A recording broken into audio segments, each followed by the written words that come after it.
Good evening. I'd like to personally welcome all the family and friends who have come here tonight to honor these graduates. I need to acknowledge the school's administration, the New Hampshire Fire Academy, and all of the program instructors who are here in attendance tonight. It was a collaborated effort to provide the tools, equipment, and education to bring these graduates to the Firefighter 1 certification level. And to the graduates, I'd like to say congratulations for being the inaugural graduating class. Your hard work and dedication to this program has paid off, and you are now here to recognize the commitment to the fire service. We come here tonight to recognize the first graduating class of the Mascenic High School Firefighter 1 program. A feat, I must say, is groundbreaking. The instructors were given a task to come here and educate these fine young men in a high school setting.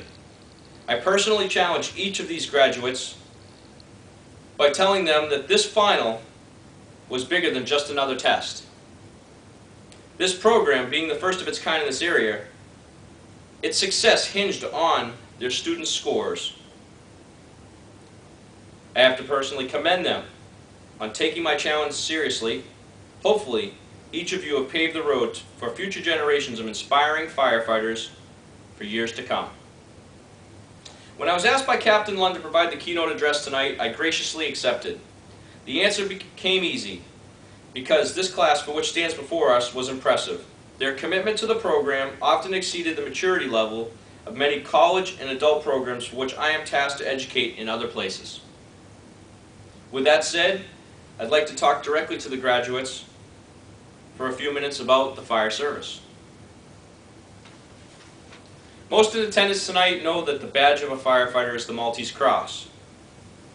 The Maltese Cross is a symbol used by the fire service today. The physical look of the cross may have been modified over the years, but looking at the Maltese Cross's history, it remains a symbol of protection and a badge of honor. But the tradition of the Maltese Cross might not be well known by everyone in the room tonight. You see, the Maltese Cross is hundreds and hundreds of years old. When a courageous band of crusaders, known as the Knights of St. John, fought the Saracens for possession of the Holy Land, they encountered a new weapon, unknown to European warriors. It was a simple weapon, but a horrible device of war. It wrought excruciating pain and agonizing death upon the brave fighters for the cross. The Saracens' weapon was fire. You see, the Crusaders advanced on the walls of the Saracen city, and they were struck by glass bombs containing naphtha. When they became saturated with this highly flammable liquid, the Saracens then hurled flaming torches into their midst. And tragically, hundreds of knights were burned alive. Other knights risked their lives to save their brothers in arms from a dying and painful fiery death. Thus, in history, these men became the first firefighters and a first of a long list of courageous firefighters. Their heroic efforts were recognized by their fellow crusaders, who awarded each hero a badge of honor, a cross similar to the one firefighters wear on our chests today. And since the Knights of St. John lived for nearly 4 centuries on a little island in the Mediterranean Sea named Malta, that cross became known as the Maltese Cross. The Maltese Cross is your symbol of protection. It means that the firefighter who wears this cross is willing to lay down their life for others, just as the Crusaders sacrificed their lives for their fellow man so many years ago. The Maltese Cross is a firefighter's badge of honor, signifying that he or she works with pride, honor, and commitment, and at times, just one ladder rung away from death. Our badge is our sacred cross within the fire service.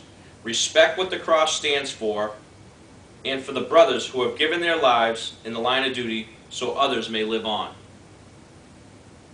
If you live by this tradition, you'll carry out your career in a good light with positive reflection of pride, honor, and integrity.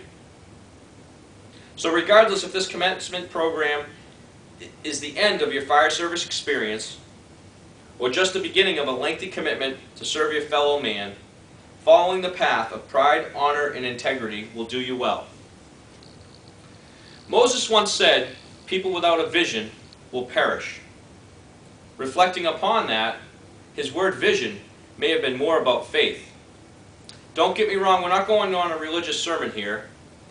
Religious faith can and has been used to lead others, but faith has a simple meaning. You have to have faith in things that you don't understand all the time. This is exactly what a new or young firefighter goes through in the beginning of his or her career. You will not know everything about the job, and when we go to work, such as mitigating an emergency, for which all the people we are sworn to protect are fleeing, remember, you need to have faith in yourself and each other.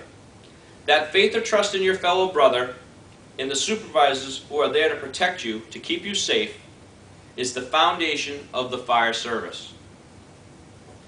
Webster's definition of faith is confidence or trust in a person or an entity. When you envision an outcome that hasn't occurred yet, you're simply using faith. Like stretching a hose line into a heavily evolved dwelling when there's reports of people trapped, or placing the jaws of life on a doorpost of a heavily mangled car. Your focus to attention to pull from the past training and learning experiences like you obtained here in this program requires faith that you'll be able to make that rescue. So you can see why faith is so important to the fire service. In order to achieve something, one has to envision or will it, then get to the hard work to obtain that goal. Faith is a belief when there is no proof. The proof comes in the outcome. And at times, unfortunately, the fire service will not have the outcome that we will for. But if you lose faith in the mission, your next emergency response will be subpar. And that, my friends, goes against the blood, sweat, and tears for which came with making the badge that is pinned on your chest. Now, I've worked in this profession for some time now, and I've seen a few different generations in the workplace. Some people struggle with faith, while for others it comes easy. It seems as though some of the newest generation of firefighters that are coming in have a show-me mentality requiring evidence for satisfaction instead of subscribing to security and faith. Now, all I can suggest to you is to look at others who subscribe to, "I believe anything is possible." Their mindset often thinks outside the box and has a willingness to see the impossible as possible. So here's a suggestion to succeed in life. It's called the faith, family, and the fire service. It's a hierarchy of what should be important in everyone's lives. The first priority in the model is faith. It can come in many forms of reflection, like religious faith, faith in the world, faith in one another. For you to succeed in any career, I can't stress enough that you must have faith in yourself to get ahead in life. Some of the greatest leaders in the world were visionaries who had faith in a dream. The second F stands for family. We all live in some form of a family. Unfortunately, some are more dysfunctional than others, but whether you're born into it, adopted, or you got to pick your own family, family is essentially the key to success. The people for which accompanied you here tonight may have not fully expressed their support for you in the fire service, but they are one of many reasons for which you are afforded an opportunity to stand here tonight on this stage. And the last F in the model is fire service. For the men and women for whom you will work with, to mitigate our customers' worst day, a day in which they are seen at their worst, and we, as a team, must perform at our best. It is expected of us. It is the reason why the fire service exists today. Those three elements, faith, family, and fire service, are equally important. And I am sure many of you have heard from your parents, if you have your priorities in order, you'll be all right. Well, what they're really trying to say is, you'll have a better chance of creating a healthy balance between your chosen work and relationships.